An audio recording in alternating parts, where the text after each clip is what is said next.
NEET UG paper leak के बाद NTA में बड़े सुधारों की मांग की गई है। एक petition supreme court of India में दाखिल की गई है और इस मामले पर सुप्रीम कोर्ट 3 हफ्ते बाद सुनवाई करेगा। सुप्रीम कोर्ट ने नेशनल टेस्टिंग एजेंसी को निर्देश दिए, एक्सपर्ट कमेटी की सिफारिशें लागू करने से जुड़ी जानकारी मांगी। सुप्रीम कोर्ट ने एनटीए से यूपीएससी जैसा परीक्षा सिस्टम बनाने को कहा है।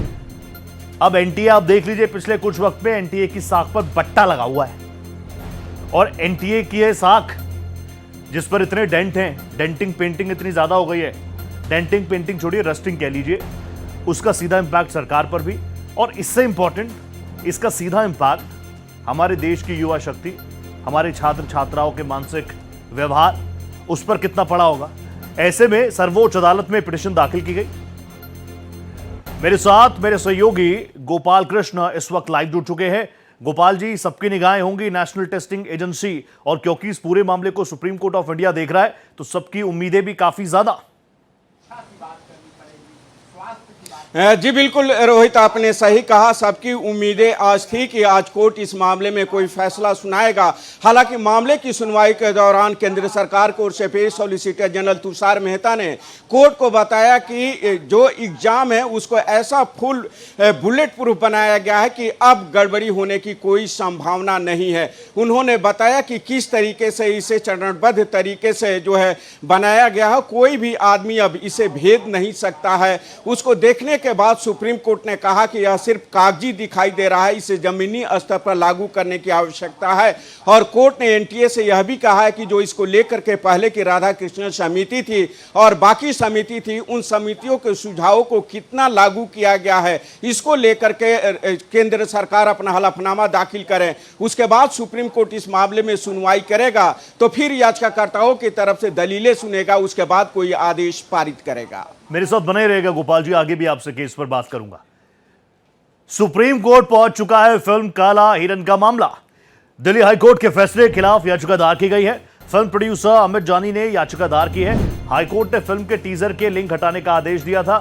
अब देख लीजिए, अगर आप लोगों ने टीजर देखा होगा या नहीं देखा होगा, आप समझ गए काला हिरन, ये कहानी डायरेक्टली इनडायरेक्टली जुड़ रही है सुपरस्टार सलमान खान के साथ। वो जो काला हिरन का पूरा केस लगातार जो चल ही रहा है, अब हाईकोर्ट ने तो फिल्म के प्रोड्यूसर्स को या फिल्म से जुड़े पदाधिकारियों को कहा था कि इस टीजर को आप हटा दीजिए। अब उसी फैसले को चैलेंज किया है सुप्रीम कोर्ट ऑफ इंडिया में। मेरे साथ मेरे सहयोगी गोपाल कृष्ण लगातार बने हुए हैं। गोपाल जी, एक बार विस्तार से बता दें, अब क्या कुछ विकल्प, क्या कुछ ऑल्टरनेट, क्योंकि हाईकोर्ट से तो कोई खास राहत मिली नहीं थी, उसी फैसले को चैलेंज किया गया सर्वोच्च अदालत में। जी बिल्कुल रोहित, आपने सही कहा। जुलाई में दिल्ली हाई कोर्ट ने इसको लेकर के फैसला दिया था और सलमान खान को राहत पर सोशल मीडिया पर टीजर से संबंधित कंटेंट है उसे तुरंत हटाया जाए। इसको लेकर के अब अमित जानी ने सुप्रीम कोर्ट का रुख किया और उन्होंने कहा है इस मामले में उनका पक्ष सुने और उसके बाद ही कोई आदेश पारित करे। तो अब सुप्रीम कोर्ट इस मामले में सुनवाई करेगा और देखेगा कि क्या वाकई जो सलमान खान पर्सनालिटी राइट्स को लेकर के जो है हवाला दे करके याचिका दायर की थी और उन्होंने कहा था कि इस टीजर के जरिए उनके पर्सनालिटी राइट्स जो है वो खतरे में है और उसका कहीं ना कहीं उल्लंघन हो रहा है। तो अब सुप्रीम कोर्ट को इसमें निरीक्षण करना है कि क्या वाकई में पर्सनालिटी राइट्स का उल्लंघन सलमान खान का हो रहा है या नहीं। तो देखना होगा कि इस मामले में सुप्रीम कोर्ट कब सुनवाई करता है और सुनवाई के बाद क्या कुछ आदेश देता है। Stay with me Gopal ji, आगे भी आपसे बात करूंगा। टीएमसी सांसद अभिषेक बनर्जी के पीए को बड़ी राहत मिली है। सुप्रीम कोर्ट से उन्हें राहत मिली, अगले आदेश तक वो बरकरार रहेगा, यानी उनकी गिरफ्तारी पर जो पिछले आदेश में स्टे लगाया गया था वो आगे भी अभी फिलहाल बरकरार रहेगा। जमीन घोटाले से जुड़े मामले में सुमित रॉय आरोपी है। सीजीआई की अध्यक्षता वाली 3 जजेस की बेंच ने इस मामले को सुना है।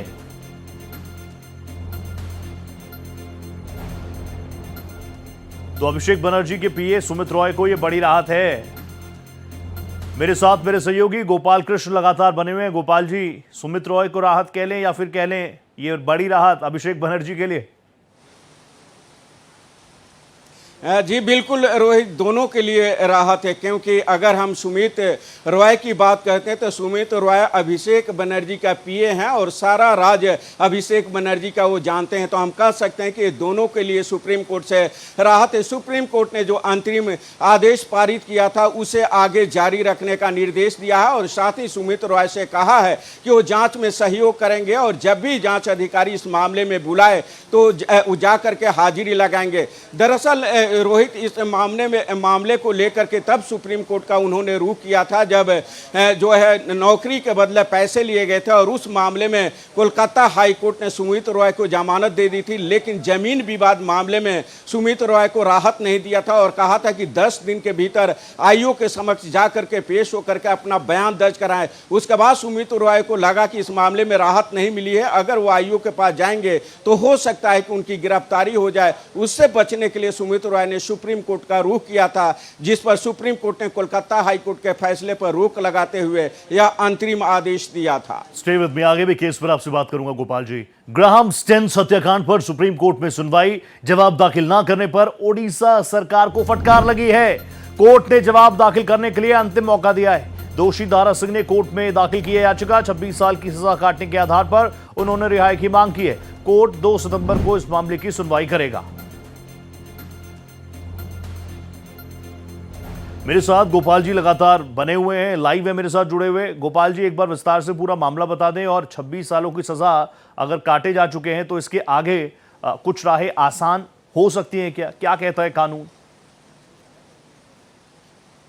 देखिए रोहित, ग्राहम स्टेन्स और उनके नाबालिग बेटे की हत्या के आरोप में दारा सिंह दरअसल उड़ीसा की जेल में बंद है और उन्होंने सुप्रीम कोर्ट का रुख किया और कहा कि जो राज्य सरकार की नीति है उस नीति के तहत 25 साल बाद उन्हें रिहा किया जा सकता है। लेकिन अभी तक राज्य सरकार ने उन्हें रिहा नहीं किया, जिसके बाद उन्होंने सुप्रीम कोर्ट में याचिका दायर कर रिहाई की मांग की। सुप्रीम कोर्ट ने पिछले दिनों राज्य सरकार से कहा था कि इस मसले पर 1 महीने के भीतर फैसला ले, लेकिन राज्य सरकार की तरफ से अभी तक कोई फैसला नहीं लिया गया, जिसके बाद सुप्रीम कोर्ट ने उड़ीसा सरकार को आड़े हाथ लिया और कहा कि जो सजा रिव्यू कमेटी है वो जल्द इस मामले पर अपना विचार करे। इसके लिए सुप्रीम कोर्ट ने 2 सितंबर तक का समय दिया है। 2 सितंबर को सुप्रीम कोर्ट इस मामले में सुनवाई करेगा। 26 साल बहुत लंबी अवधि होती है गोपाल जी, लेकिन मैं बार बार फिर आपसे ही पूछूंगा, कानून